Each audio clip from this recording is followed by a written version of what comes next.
I pledge allegiance to the flag of the United States of America and to the republic for which it stands, one nation, under God, indivisible, with liberty and justice for all. Any additions or deletions from the agenda? There are none. Okay, hearing that, have a motion to approve the agenda. So Mr. Gerber, second. Mr. Guy, all those in favor say aye. Aye. Opposed? Motion passes 5-0. We had our minutes of the regular and work session and our report packets. Have a motion to approve those. Mrs. Overbeck, second. Mr. Zussman, discussion. All those in favor say aye. Aye. Opposed? Abstentions? Passes 5-0. Is there any comments? There were none. Okay. Monthly reports, construction. In your packet is the affidavits 25, 26, 27, just so you can see those. At the primary building, demo is ongoing and working in the kindergarten classrooms now. Also working in the gymnasium at the asbestos removed gymnasium. Progress is being made. At the intermediate building, walls are up, making great progress there. And at the high school, demo continues. All the lockers are removed from the junior high and high school locker rooms. Office has been demoed for their remodel, and the shop is getting their work done too. So fast and furious at all three buildings right now. So we're still on timeline as we speak today. So that's good stuff. Questions? All right. That's our reports.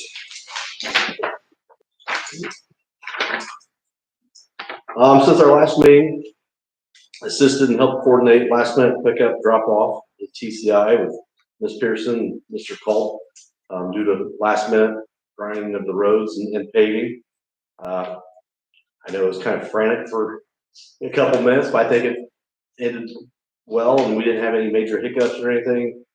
Couldn't ask for a better result. On top of that, I did attend state mandate law enforcement training.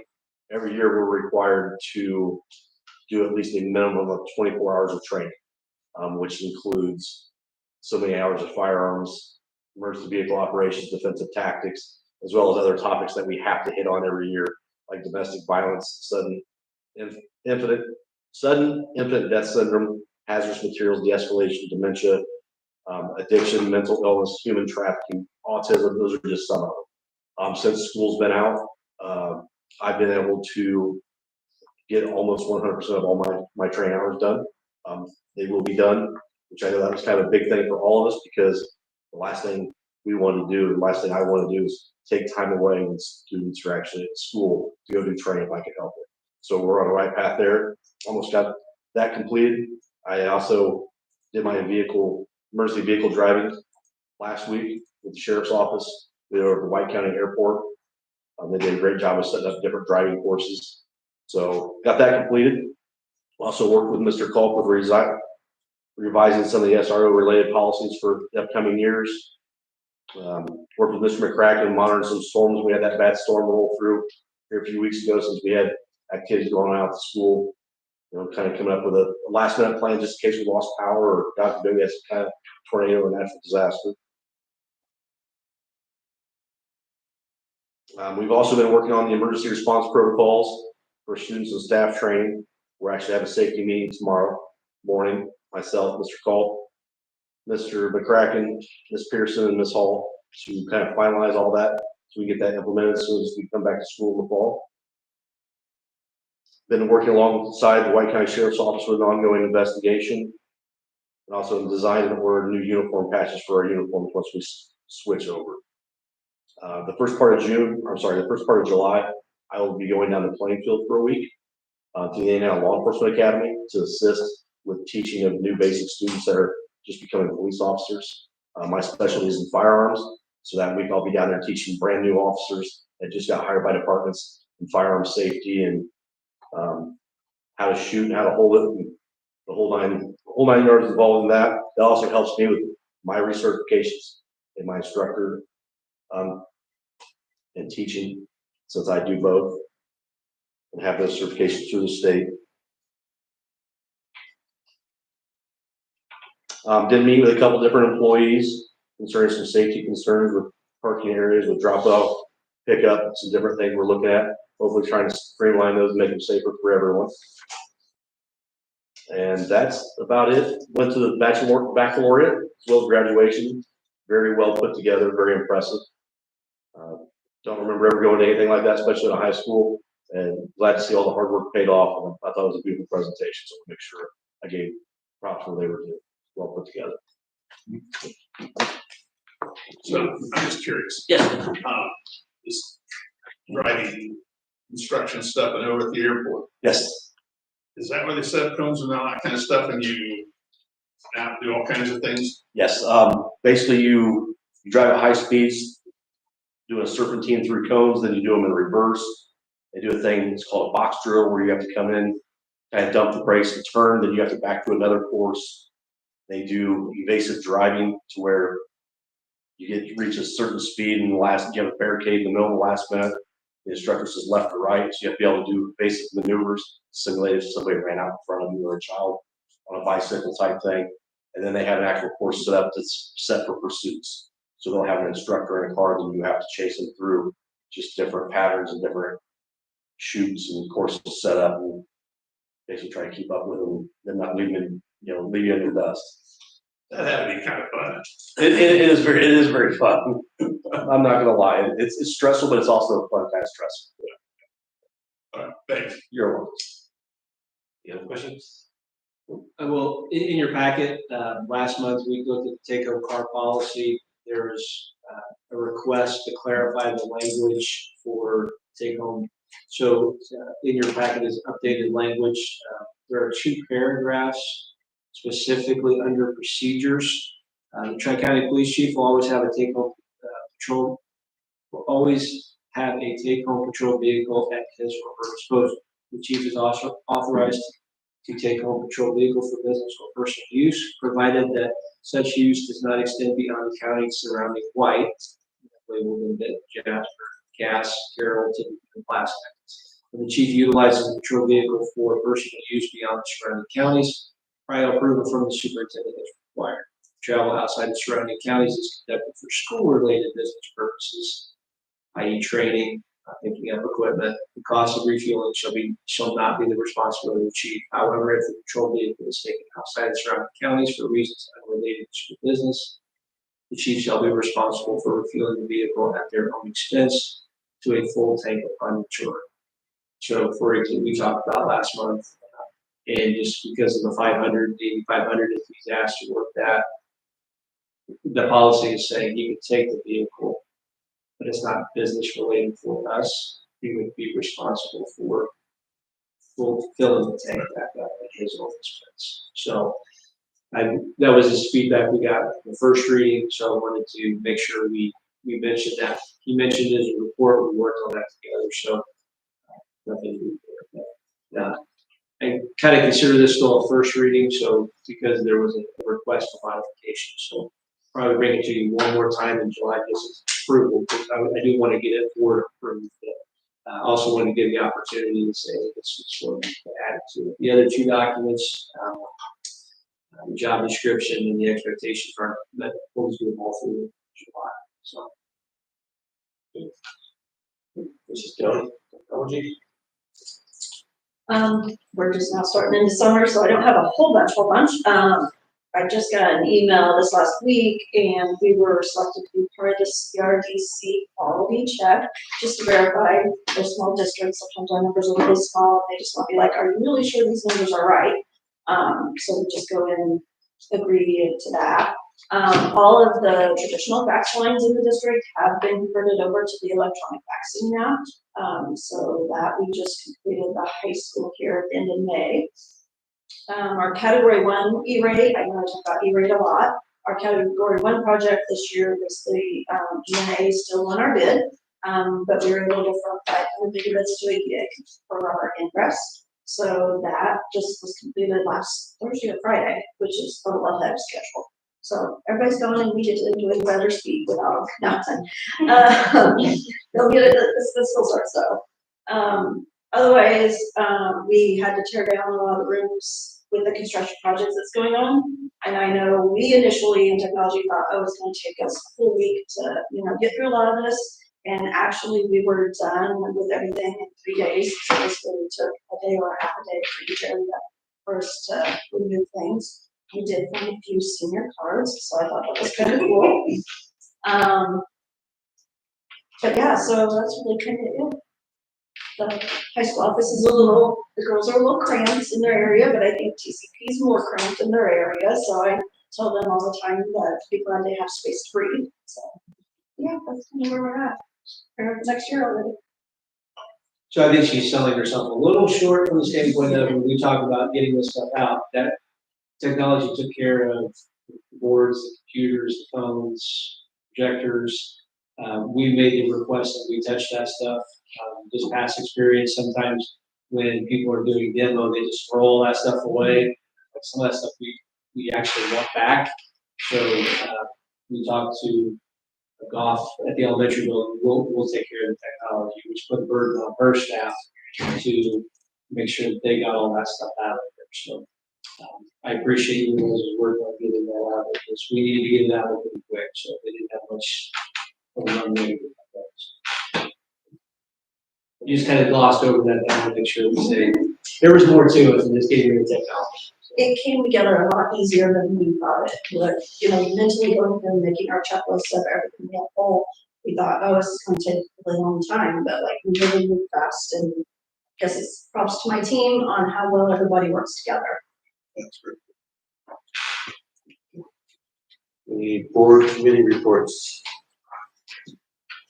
I was able to attend my first FACTS advisory committee meeting, which was good and kind of brought me up to speed on Miss Chamberlain's department, and then she did an update from what they talked about in the fall before I was on. And then for superintendent review, we will complete that process tonight. So I have a question. This is the carryover from Mr. Arbor. What treats did they fix at your meeting? It was a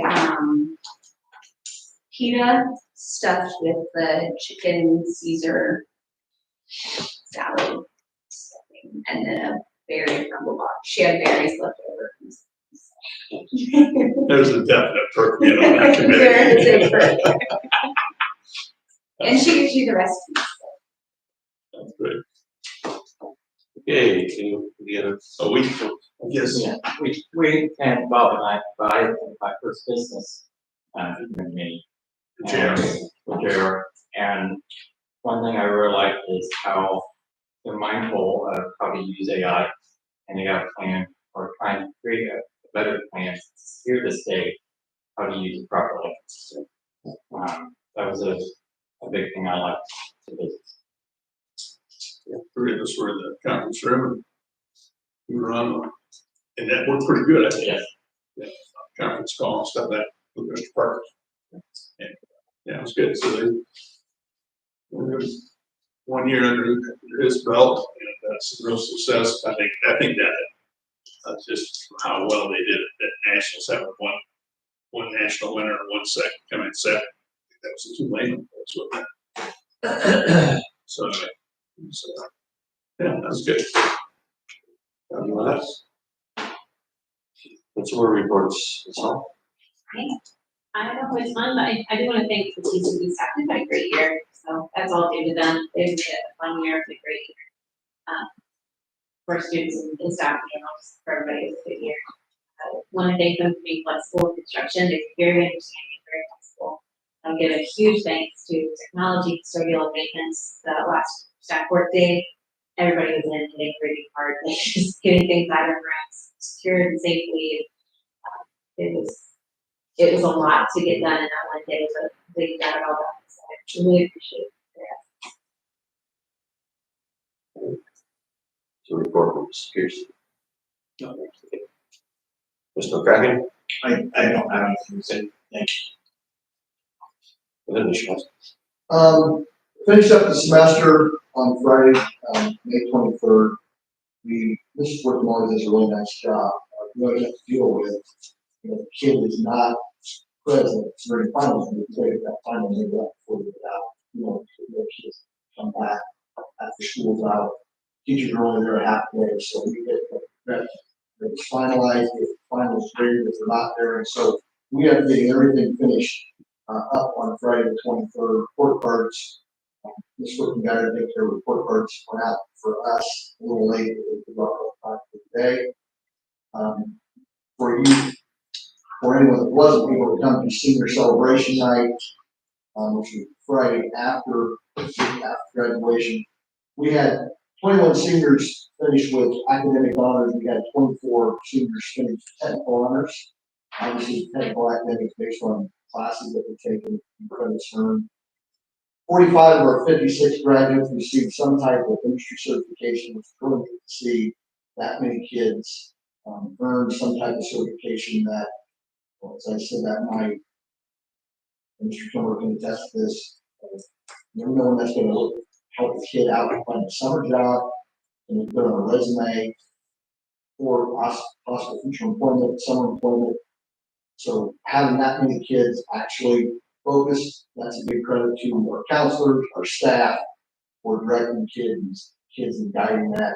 And also too, from a lot of that support comes from the Tri-County Education Foundation that funds those certifications. So again, that's not, a lot of that's not done free. So again, congratulations to those seniors. And this, this is big, and it is somewhat inflated because we had a Lilly Scholarship Award winner, but we had one as well last year. But, it just seems like this year we had, our kids were honored by a lot of organizations that we haven't had a chance to fund for before for scholarships. So, again, this is an approximation, but pretty close to, we gave away $450,000 senior night. That's a number for a school our size. So we did very well with our kids from Jasper Youth Foundation. Since I've been here, we've never had anybody present to our kids from the Benton County Foundation. So we just, and again, we had a lot of kids do really well. And it's from hard work, commitment throughout the whole year to applying for scholarships, getting some guidance from our counselors. Lorraine Conray, Gwen Watson, former Tri-County student, Tri-County alum, was very, very instrumental with helping some of our young people that were going to go into education. A grant that's Next Generation given away by Indiana for kids that want to get an education after 5 years. But there was just some opportunities for our kids we've not had in the past. Like I said, that's for school our size. That's a number. And it just goes to show the generous community we have that we're fortunate to be part of. And so congratulations to all those kids that received funding on senior night, celebration night. Big thanks to Mrs. Redstone, Mrs. Whitcomb, Mrs. Hensler, our counselors, Ms. Conray for making that event happen. If you ever come in our office that week between last day of school and graduation, it gets pretty testy because we're all trying to get things done and we're all want things a certain way. We want that night to be special for our kids. So it takes effort by that whole staff, and they did a really, really nice job of getting everything set up. I thought it was it's a long night, and I don't know how else we can shorten that down. I don't really know if that's really important to shorten it down. Everybody knows it's going to be a couple hours, and we're there that night to celebrate kids. So that's just part of it. We had a great day for graduation, beautiful day for graduation. We graduated 56 kids. One of those graduates was because of some illness and some health issues and COVID, was a year later graduating, but still walked across the stage. So congratulations to those 56 graduates. And I think for the first time Again, since I've been here, we really had a group of kids that were focused on, we've had great classes every year, but it just seemed like for the most part, top to bottom, kids are really kind of focused on what they want to do. You know, I never thought we had a kid say, I want to go to barber school, for example. That's just something that, 5 years ago, kids just would have said, well, I'm going to college. Not really told anybody that's what you really want to do. So I just think our counselors, our staff, getting kids out to different locations out in our community, Lafayette, just letting them see the different options and opportunities they have once they graduate, whether they decide to go to college, or decide to go to 4-year, 2-year, and decide to go to the workforce. I think our staff have done a really nice job of exposing kids to what's out there. So we had 3 great speeches by a valedictorian and 2 salutatorians. Big thanks to Mr. Sturt and Ms. Underwood for the band choir that performed that day. It was just a neat service that day for our kids. Spring sports have officially now wrapped up. Our track, boys and girls, got done that last week of school. Layla Greblo, congratulations to her. She was able to advance in high jump. The region sectional, she was able to advance, got to compete at the regional level. Harrison. Our softball girls had a great season. They made it to the championship game against North Lee, got beat 2-0. And that North Lee's probably going to win the state finals in single A. So congratulations to our softball team. Had a great year. Good group of seniors. Baseball team won sectional 50 at Caston the same week, the week after Memorial Day. They advanced to the regional and were defeated by a very, very good Couch team that looked surprising. They don't go to the state finals in baseball. But we were beat. They went to the court Saturday and got beat 3-0. Golf finished up this past Friday with their sectional Logansport. Congratulations to that group. They had a fine season as well. Summer school is now in full session. We have about 17 kids that are taking their classes in person or virtually through Indiana Online. We've got some credit recovery going on. We've got some kids that just want to get maybe health out of the way, so we're coming in the building to see those things done. They finish on Thursday, 6/26, so we have 4 weeks, 4 days a week, so 16 days total. Ms. Mosier's doing a really nice job of getting kids on pace to get things done, so they can get those, either earn those credits or cover those credits that they have to take. Big congratulations to our 2 Crystal Apple recipients, Michelle Buswell, that's got that award for our support staff, and for Mr. Sturt, who is our certified staff member. So congratulations to both of them. The last thing, Mrs. Schembeck should be here in a moment. I talked to Mr. Cole. We're going to have to delay our presentation. We have some SAT data we'd like to just show the board,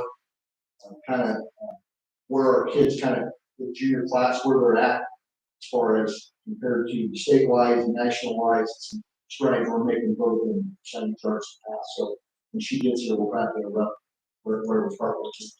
Yeah, that'd be fine. Yep. Thank you. Questions? All right, new business, personnel reports. Yeah, under personnel reports, we actually have 3 employment recommendations. The first is for Ms. Molly Watts for 3rd grade teacher. Second is for Officer Page to become chief of police for the Tri-County Police Department.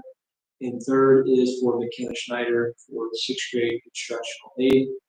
In your board packet, the information for Ms. Watts is all in there, including your cover letter, resume, teaching philosophy, and your application, and your recommendation for Officer Page and Mr. Schneider.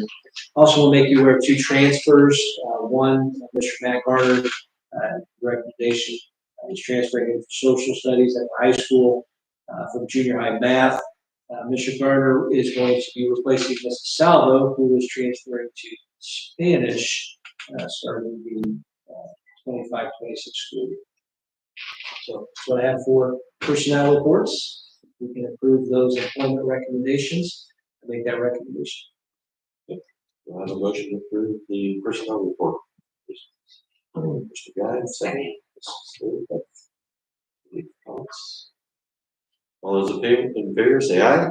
Aye. Opposed? Passes 5-0. Next is our student handbooks. The Tri-County Primary and Tri-County Intermediate have the same handbook. Ms. Hall Any comments or thoughts on the primary, intermediate student? Ms. Pearson and I met several times, as you can see, as you go through, a lot of edits were done. So we stroked through anything that was gonna be taken out, and we tried to highlight everything, every color that we added in. I did make one change to the dress code section, it's very minor, that the wearing shorts and skirts before fall break and after spring break was a recommendation, but we understand that weather fluctuates too, so we live in Indiana.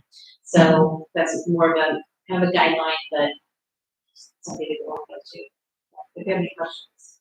So in your packet, the verbiage that you just referred to may not be exactly as, but it's something that we talked about after this was submitted to you, but, so it's under that dress code, page 4, I believe, is trying to allow for opportunities to use profession, that I guess would be the best.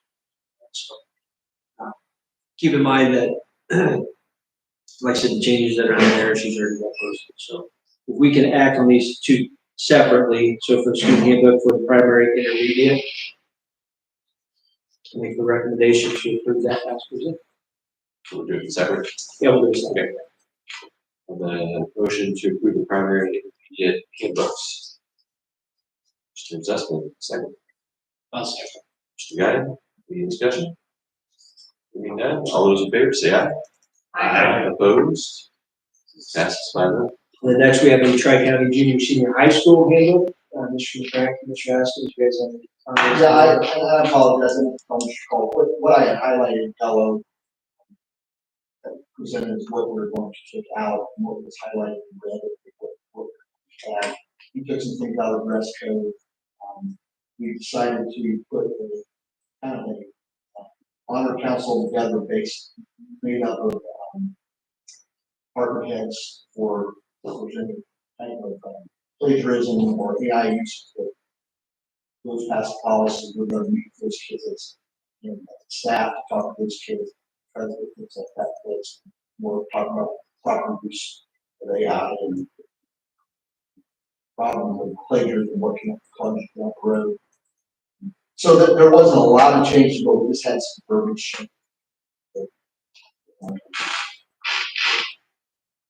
AI is probably going to open plagiarism up even more, isn't it? It's a lot of restaurants. Purdue's deal with it, I do texting all of it. It's an issue. And it's not just things like darts, and I can use for math and school hours. How's the honors council will be selected? It's gonna be, so honor council will be our department heads. Are there students on? Okay. There used to be, I say, I thought we, we took that off, so the city team decided we took that direction first. Because we thought if a student does, you know, there's a violation, that student needs to hear from all the departments that that's not just me with their instruction. AI can use me or plagiarism, other departments have to just. I have a question, and it's kind of a minor detail under school dances. It says students in good standing. What does in good standing mean?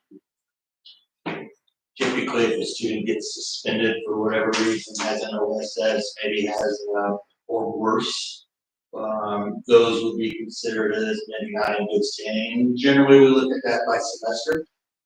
The student has it not in good standing, maybe the first semester, they probably get a restart second semester. I mean, those are just things that would be the biggest thing that would come in all underneath this.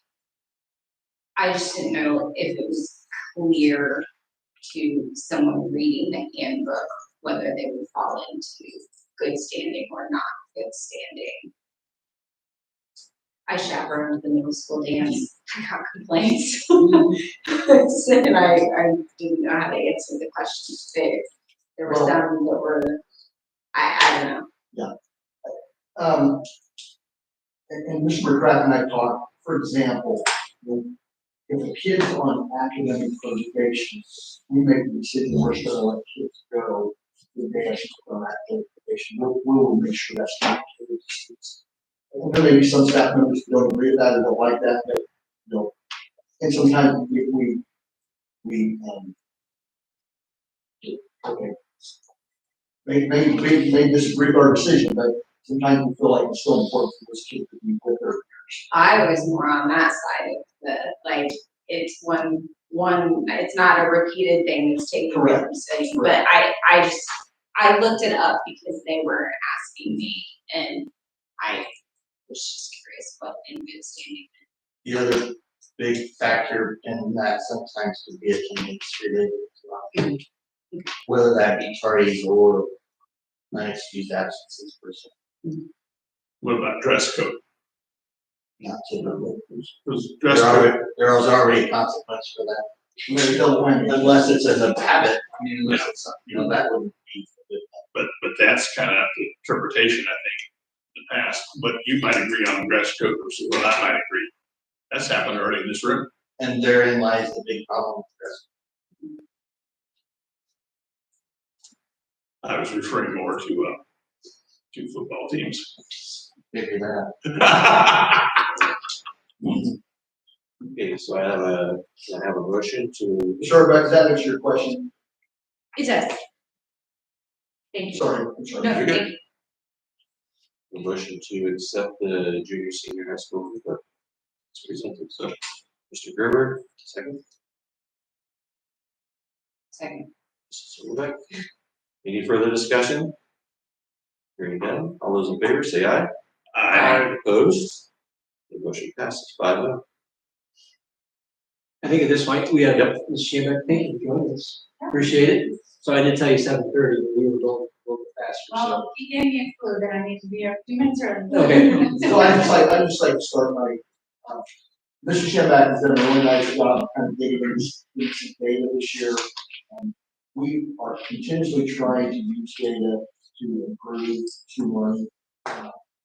And so, her and I spoke here a while back, and I was talking to Mr. Cole, and we talked about maybe, just to see the board, just see some data on how our kids are doing. Not only just look at our own results, but compare to state national average. So, Ms. Shebeck's done a great job of really diving into it, not only just looking from math perspective, but also from yards. And, we could have, she volunteered to include iLearn, and I think, I just want you guys to see SAT because SAT is so important for our kids. So many colleges are going back with those SAT scores for admission, but they kind of drop that in the they're kind of more and more going back. So that's why we chose to kind of focus on SAT. Thanks, Michelle. I think it was 2023 that was the first group that took this SAT as like a school. It became the Indiana school-wide benchmark test for high schoolers. And so I have a little bit of that history later. This data is for the class that is going to be senior, so class 2026. So they took this in March of 2025. And the College Board gives us these charts. And I feel like they're a fairly decent way to view the data. If you're not familiar, so SAT is scored between 400 and 1600. And it goes in increments of 10. And then 800 of each score, 800 comes from reading and writing, 800 comes from math. And so then they give you a total. So this mean total score is all of our scores averaged in Tri-County were over 1,000, which was a nice number to hit. So we were 1,011. And then it shows you there the state, and the difference between the state Indiana Department of Education, that would be your public schools, and then your state all schools would include like unaccredited or charter schools and any other school that's giving even homeschool students taking the SAT. So that's the difference there between the 939 and the 947. And then you have your overall US and your global testers at 964 and 965.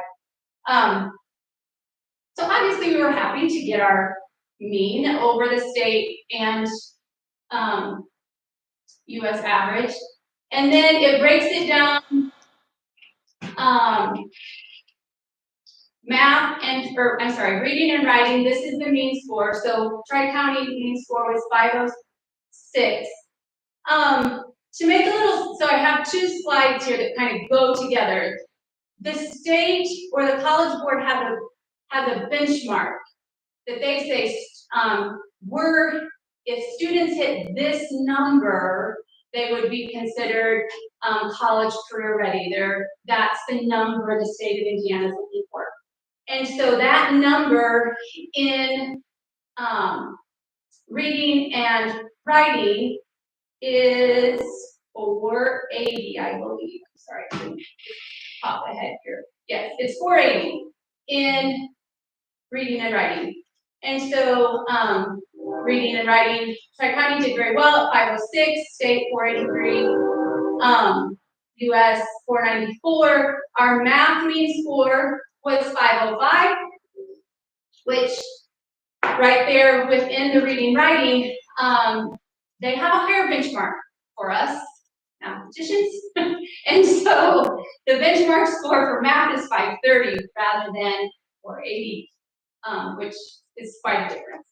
But you can see the state and US numbers there as well. So there again, happy to be above, still work to do, we acknowledge that. And this would be then the same data represented as far as what percentage of students hit the benchmark. So if you look at the bars, the dark portion of the bar represents the students that the percentage of students that met the benchmark. The brighter portion of the bar represents the students who were approaching the benchmark. And so they only give you a 20-point window. So that's just, it's maybe 2 questions. Okay, so because it goes in increments of 10. And so the students who are in the bright portion of the bar, those students are approaching the benchmark. They were within 10 or 20 points of meeting. So the reading, writing, nice number there at 61%. And math at 37. We have that bright portion of the bar. Gives me a lot of hope, actually, because if we can, those kids are really only a problem or 2 away.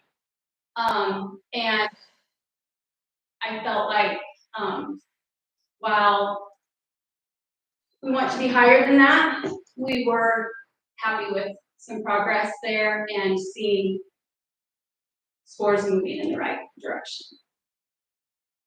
So there again, the benchmark number to hit for math was 530, reading, writing 480. So then this shows the same group of kids. So this is when these students were in 10th grade, they took the PSAT. That's the pink box. When they were in 11th grade, they took the PSAT in October. And then when they were in 11th grade, the blue box is that SAT data we were just looking at. They took that in March. So the benchmark score builds in growth with it. So you can see the state benchmarks when they're in 10th grade, they're hoping the students can hit 430 and 480. When they get to 11th grade and they take the PSAT, they're hoping they can hit 460 and 510. When they get to the SAT, they're hoping they can hit 480 and 530. And then you see our scores as they progressed through there,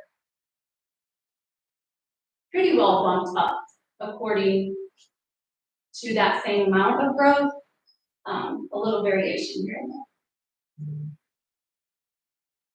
And then this last slide that I have, this was my curiosity. I took the So here you actually see the 2023, 2024, and 2025 off on the left. So that was our mean when juniors took the SAT those 3 years, our reading and writing score, our math score, each of those.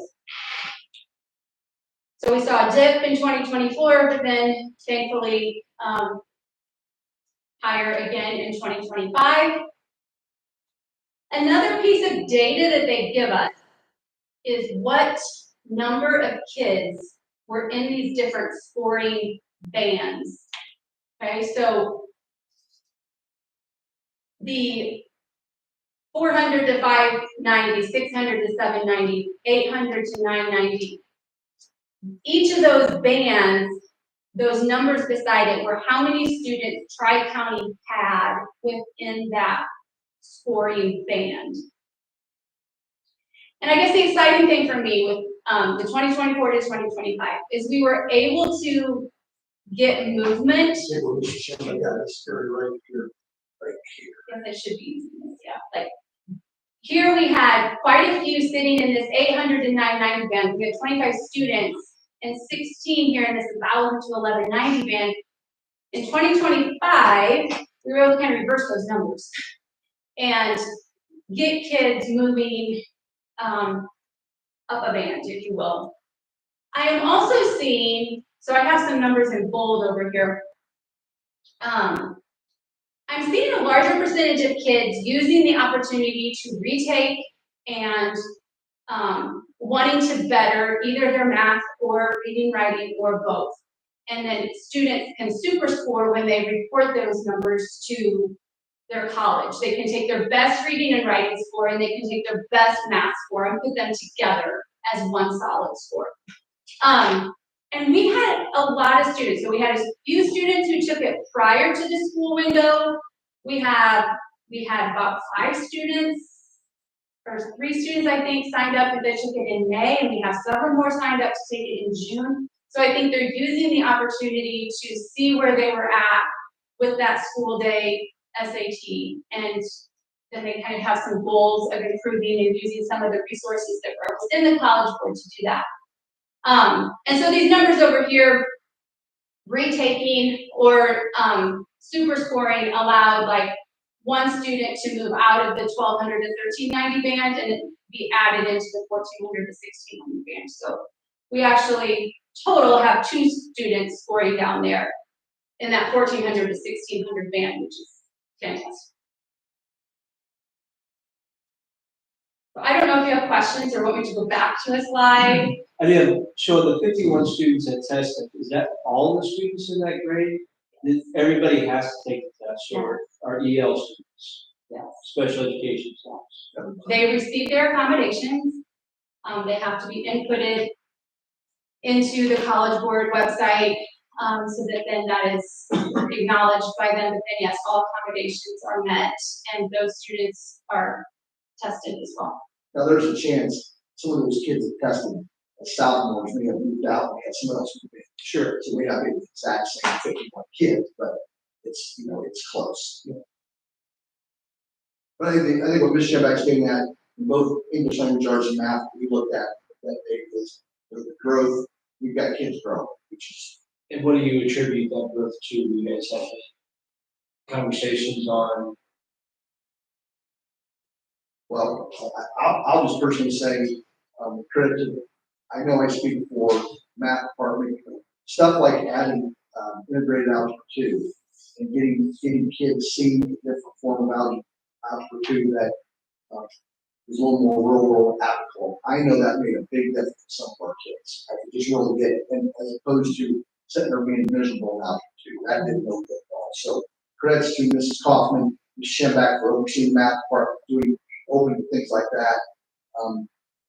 You know, we're hoping that we won't see what this group yet, but we're hoping with the iLearn now having the checkpoints, and we have some things in place for spiral review throughout the year after that checkpoint. I think this will continue to help our kids grow. And Ms. Tyke can talk for English language arts, what their sport obviously, so that's what our math department's striving for. But Ms. Tyke, do you want to add anything to that? You guys do.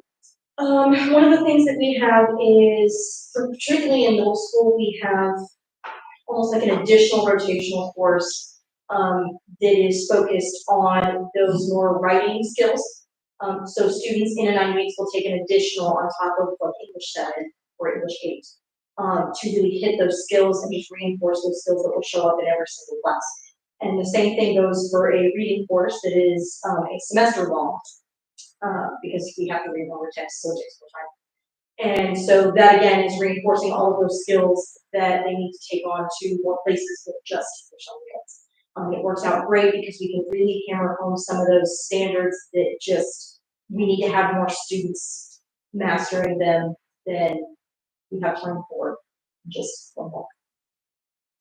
I know one thing, I know, for example, during PLC time this year, Emily Flash, you can teach junior high science, and met with the English Language Arts Department and worked on in writing and science, using some skills and some activities that English Language Arts does with students. She's incorporating that into her science so kids understand, kind of see the correlation, just cross curriculum.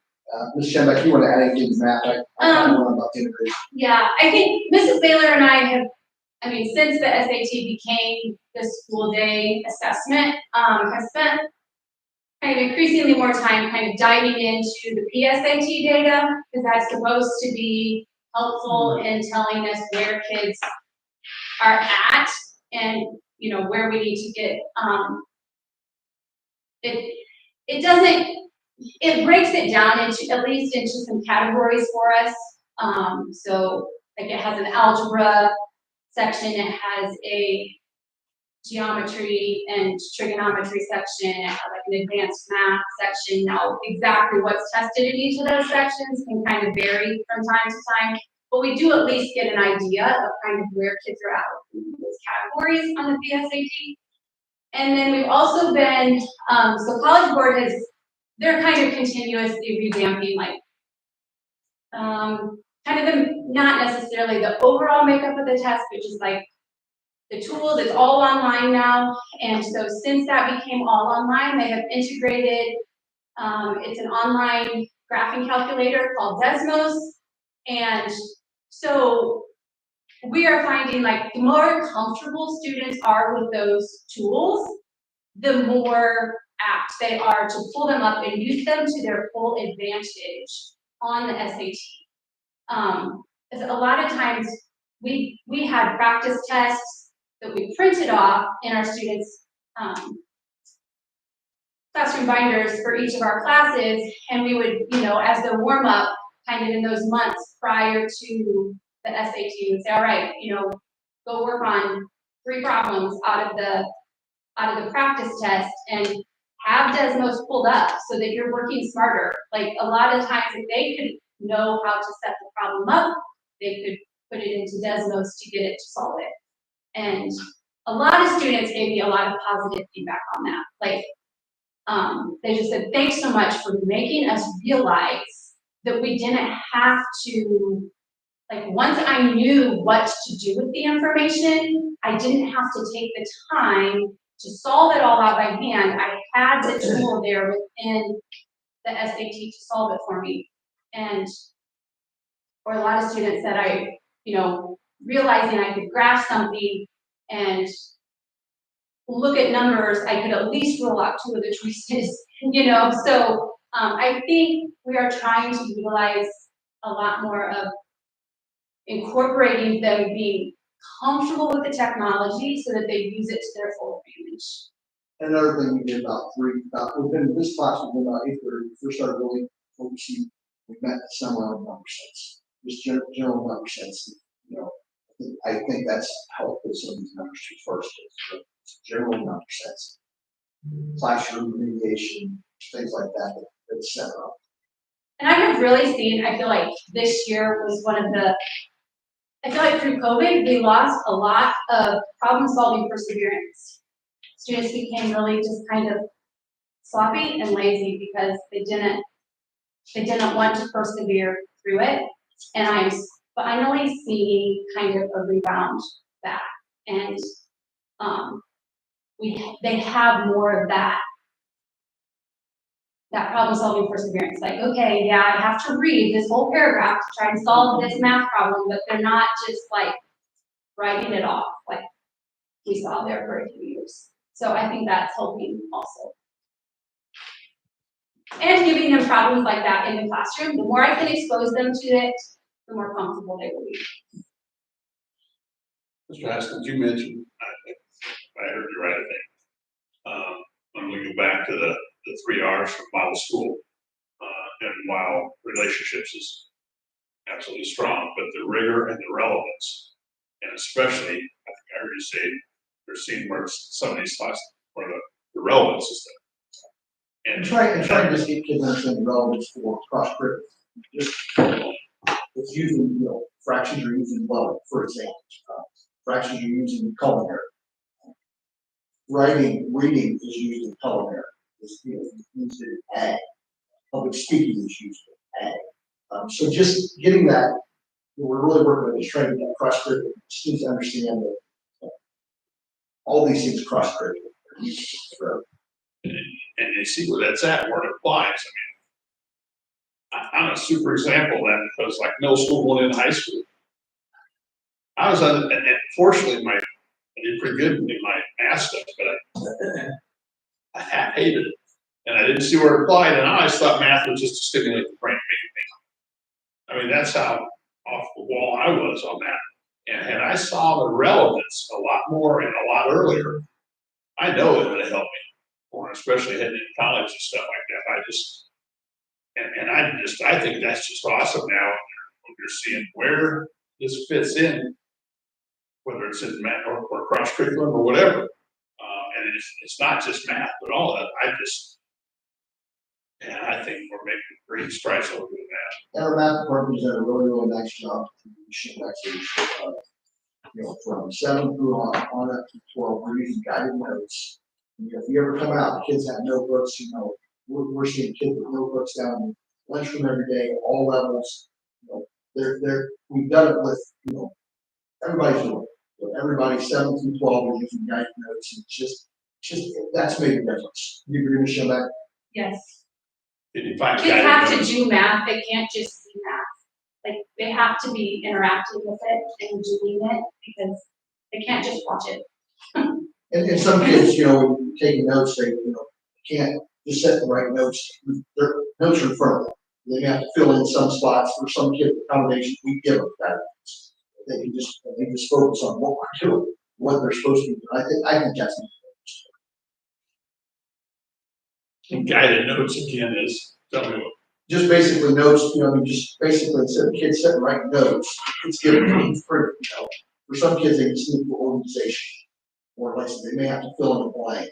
Some kids that accommodations, they may just give all the guidance, they give all the information. So rather than just trying to scribble down stuff, Then they have something to refer to. Some of our kids, all of our kids, maybe struggle. They take those. Sometimes kids take those notebooks home, work on stuff at home if they've got outside work to do.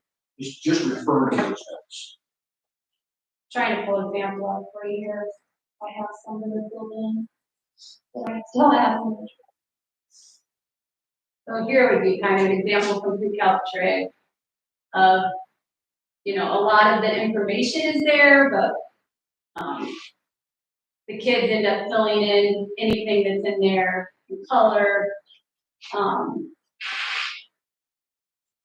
And so that's the type of thing that we're trying to develop with our curriculums in each of our areas. If that helps. One piece of data that isn't out yet, they do eventually post like we have that state number, but you can't see how you did compared to the other schools. Specifically, Frontier, Northwide, or whatever. We don't have that data yet. It comes out typically in July sometime, I think, that we finally get that spreadsheet on SAT, which is always kind of curious to me. Take a look at, but No, Is that the competitive side coming through? yeah, maybe a little bit. That's all right, that's good. Well, or what can I go learn from somebody? I'm willing to do that too. So, there's some places that are doing it right, I would love to go learn. Well, thank you for sharing that, and thank you for sharing your passion for this. It's evident as you're talking about your passion for this. Appreciate you guys working on it and coming in. You guys have any other questions? Thanks for putting it together. Yes, thank you.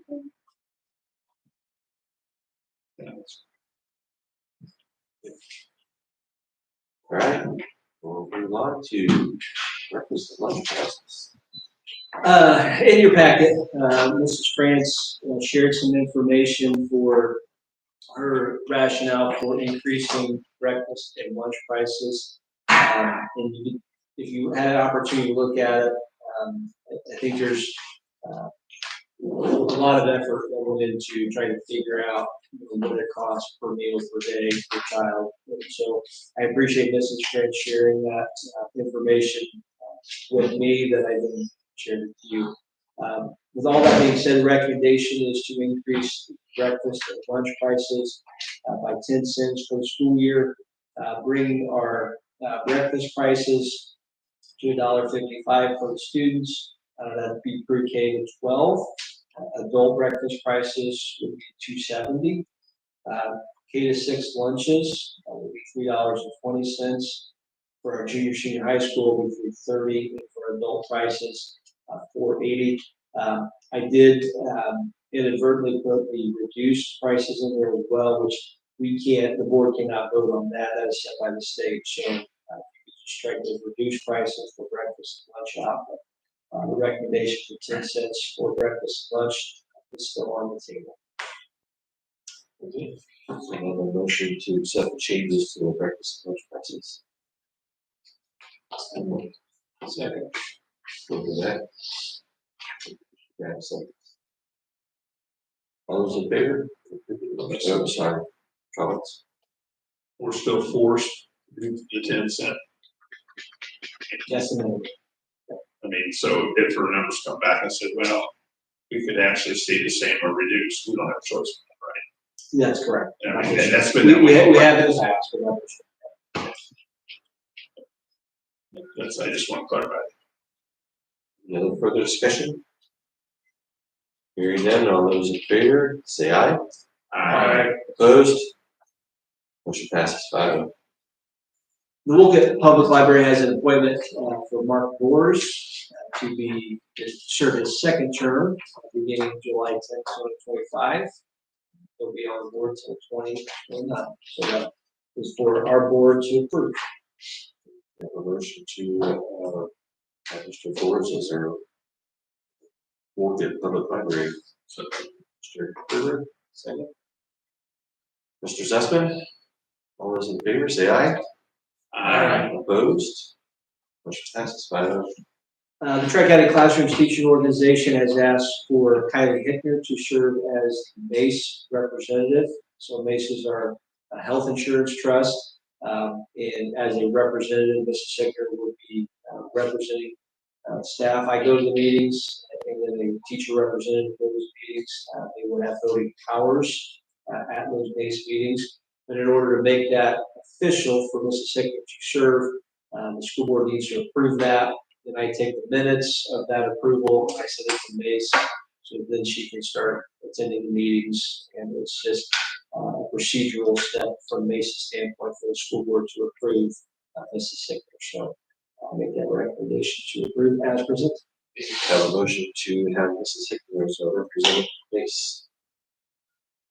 Mr. Gerber, second. Second. Mr. Overbeck. Any discussion? I do have a question. Mr. Cole, about how many schools are in Mason now? I should know, but I don't know off the top of my head. So for me to venture a guess would be I mean, more than 30s, you think, or more than 60s? 50 or 60. I think. Yeah, I mean, it's Mostly what, North Central Indiana? yes. Our meetings are either Monticello or Further discussion? Hearing none, all those in favor say aye. Aye. Opposed? Okay, passes 5-0. Next is our Tri-County Online Learning Program, first reading. So for the last several months, we've been talking about a virtual option at Tri-County.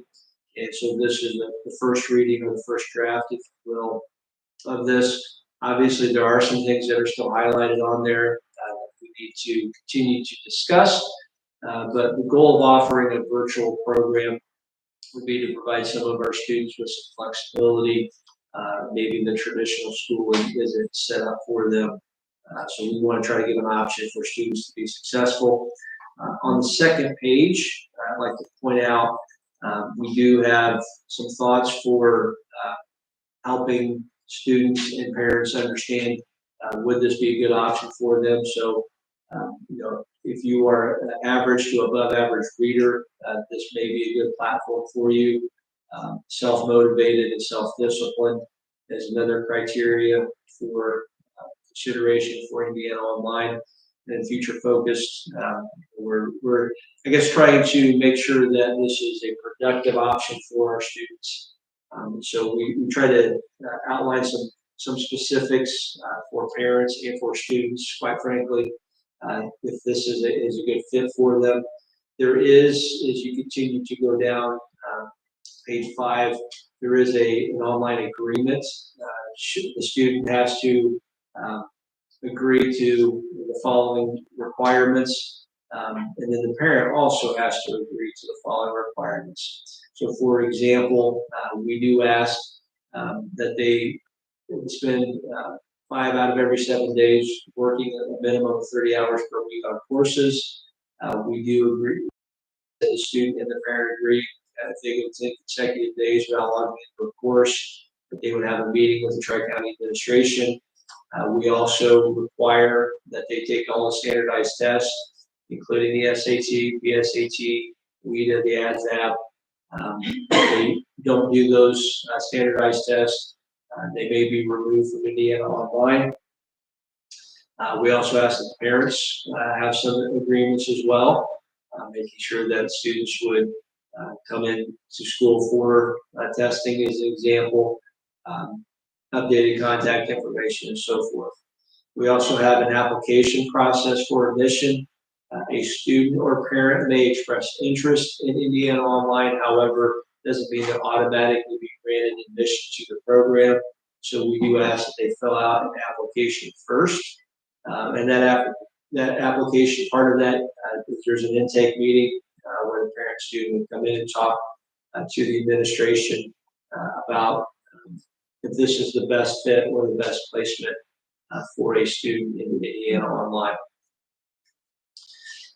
And then we also have some office information down as well. The individualized action plan, trying to get the students to start giving us some information as far as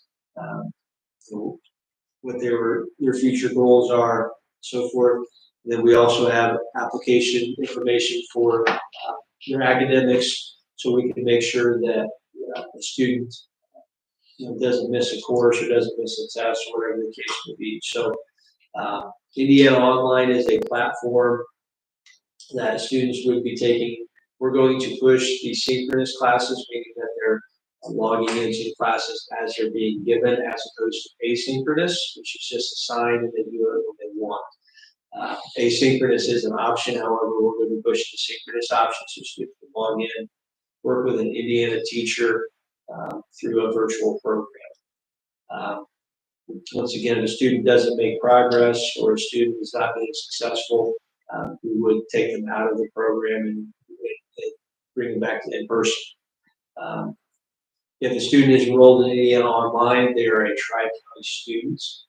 And so we would give them the opportunity to participate in certain things, graduation, for example. However, we are not going to allow them to participate in athletics.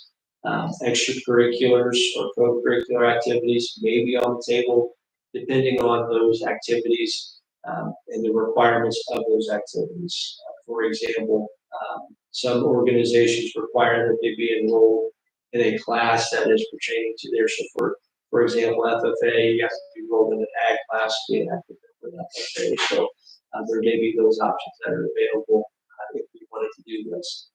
Not that we have to do what everybody else is doing, but it is worth noting that all 4 White County schools are adopting a virtual program or hoping to adopt a virtual program. All 4 schools, kind of on our own, decided Indiana Online was the best option. We had talked about it as a group, and independently, we decided Indiana Online was the best option. So, just for sake of full transparency, what would happen if a student enrolls in Indiana Online from a funding standpoint is because they are virtual, the state funds at 85%. So Tri-County would receive the funding for a student that's enrolled virtually, and then Indiana Online would send us a bill for the seats that are being used at that time. So other programs we've looked at, you would have to buy seats kind of in the bulk, and whether you used them or not, you had to buy those seats. I didn't feel like that was the best fit for Tri-County at this time. So I know that's a lot of information in a short amount of time, but are there any questions about the first reading of the information that was presented at this time? Did you say that all the White County schools are using Indiana Online or not? All the schools are using Indiana Online. However, they are going to maybe some have different requirements. For example, what I am proposing is that a student can take a CTE course at Tri-County, contingent that our in-person students, all the seats are full by our in-person students first. So if there's space available, a virtual student could come in and take a CTE course. Some of our White County schools are not going to let them do that. They're offering more of an all or nothing. You're all in Indiana Online, you're all person. To say ours is a hybrid, maybe the best description. Like I said, if a student wants to take a CTE course, I think speaking for me and maybe the administration, we feel like the CTE courses still have a lot of value. It could be helping them be teacher focused. We can give a student an opportunity to get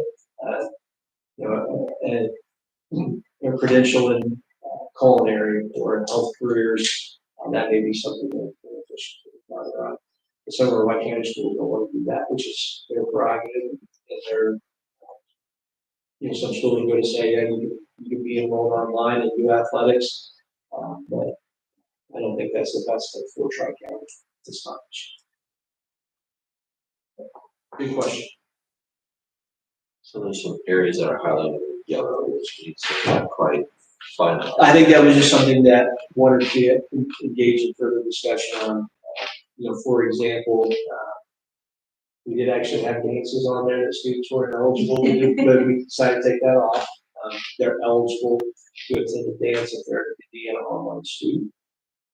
But there are school-sponsored clubs and extracurricular activities such as band, choir, plays and musical. I don't think that we've quite landed on what the thoughts are. If a student is participating in Indiana Online, where we feel comfortable with student participation in those 2 specific areas. So that's why those are highlighted. So, yeah, I don't know if it's finalized yet. Any other questions? Or be voted to accept this document.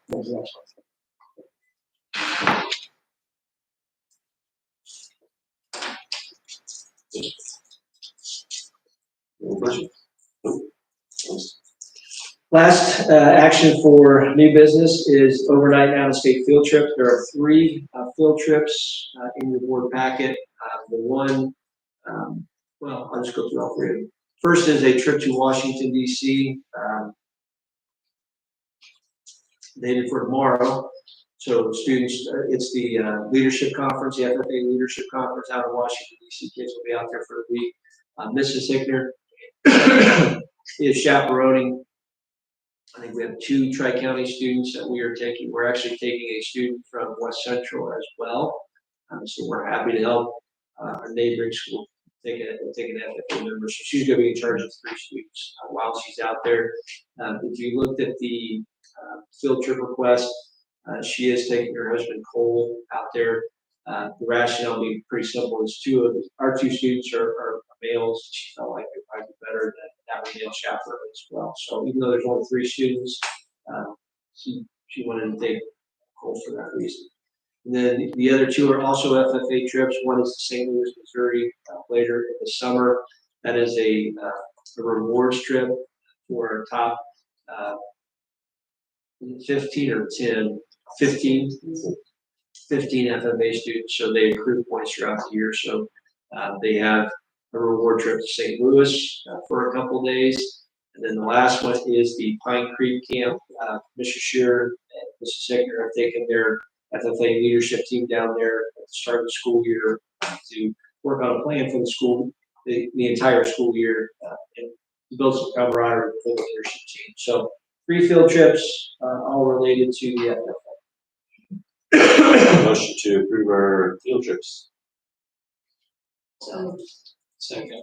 Rebecca, got it. All those in discussion? All those in favor say aye. Aye. Opposed? Motion passes 5-0. Thank you. Yes. Financial business.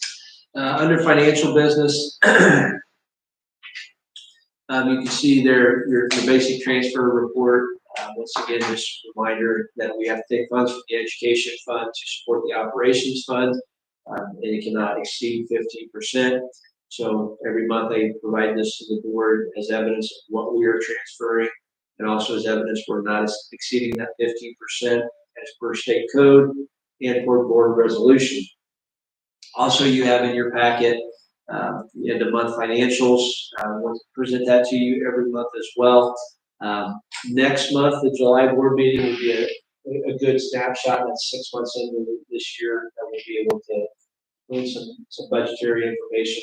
Not that every month isn't beneficial, but that's a good, just kind of clean part to say, hey, where are we at 6 months? Looking at the appropriations, for example, and seeing where we're at with our fund balance and so forth. The claims docket and the payroll, your claims are in there. And I neglected to talk about this before, but now is probably a good time to highlight a few things. On page 1 of the claim report, you'll notice claims that are reoccurring, Anthem Blue Cross and Blue Shield, or dental coverage, for example.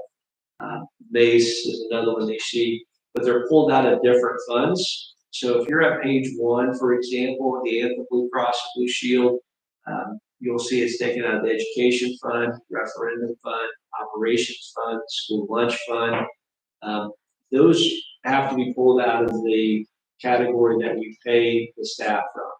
So education is teachers. So if we have teachers who have elected to take dental coverage, we pay for it. We pay for their dental out of the education fund, which is the same fund that we pay them. Referendum, we have staff members out of the referendum.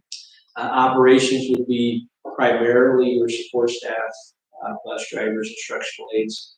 So if their salary comes out of operations, we take their dental out of operations. School lunch fund, if they're working in the kitchen, if we pay them out of that fund, we also pay for them. So if in case you're wondering, why are these always showing up, 3 or 4 lines at a time, it's the fund that they're being taken out of, is where that, how we decide that. So Mrs. Seward goes through, the office staff goes through, and they have to break that out every month.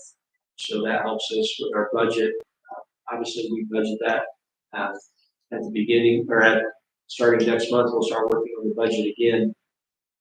And then that's how we come up with that. So that's why you see, once again, MACE is taken out of different funds. We divide it out, and that's how we figure out how that is paid. So long-term disability, life insurance, those types of things. So that's kind of a long explanation, but hopefully that provides some clarity as to why some of those things keep showing up on there. It's the fund that they're coming out of. If there are there any other questions about the claims?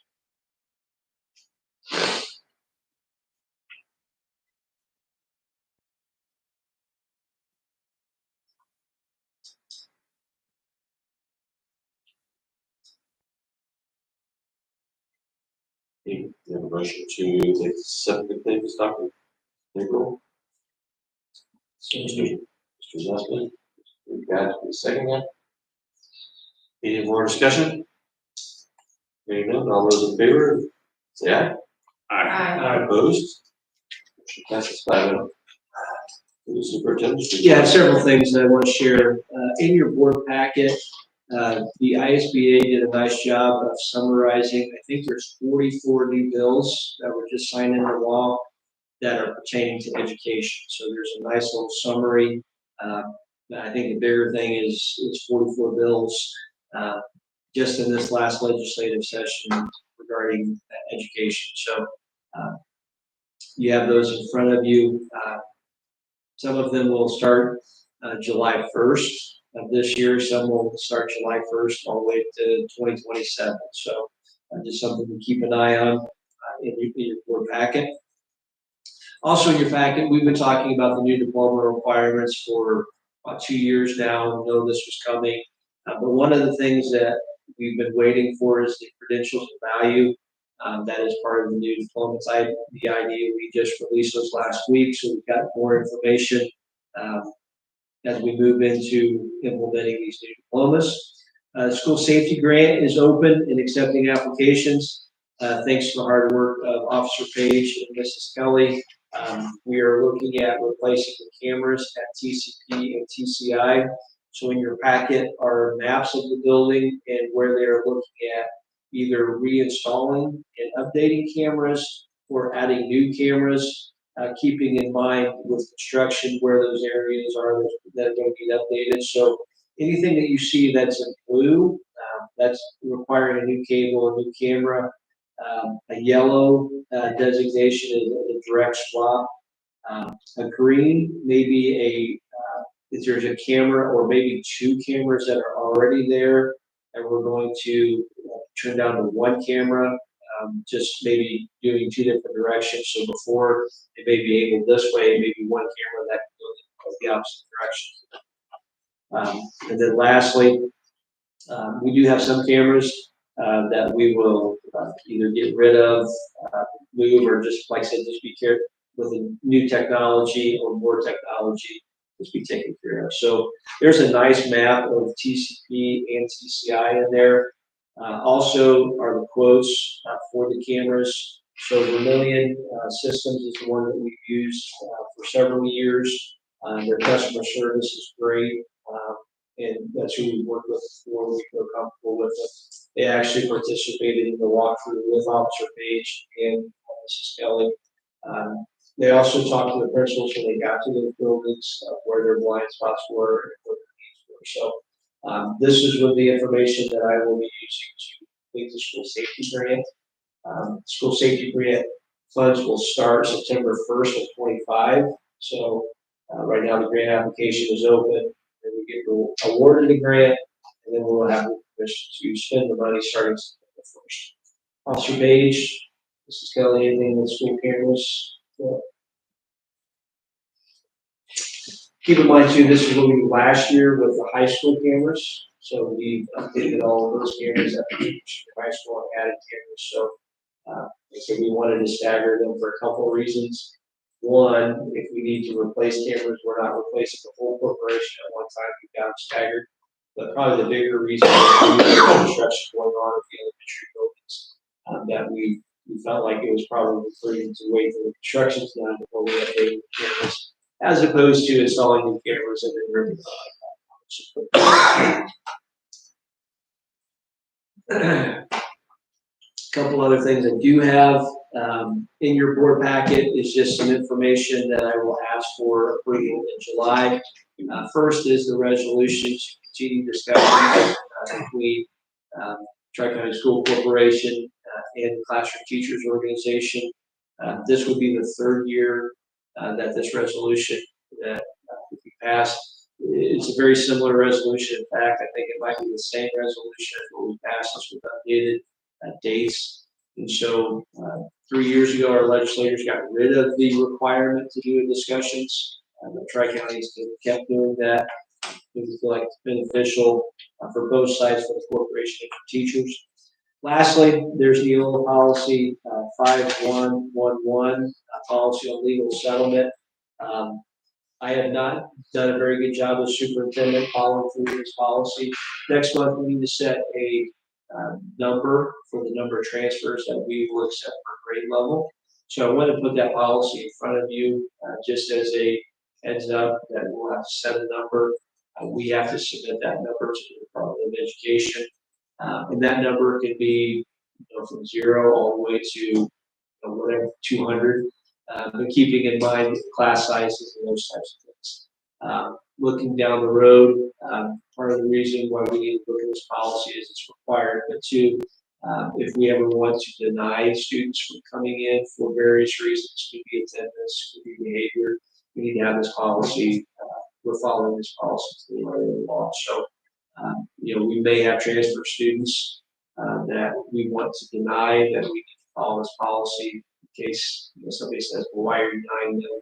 So it's our policy to do this, that we've done these things that are in our policy. So just more of a heads up that that's coming next month. I wanted to get that policy in front of you before I ask.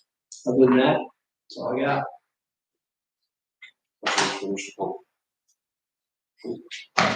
Any visitor comments?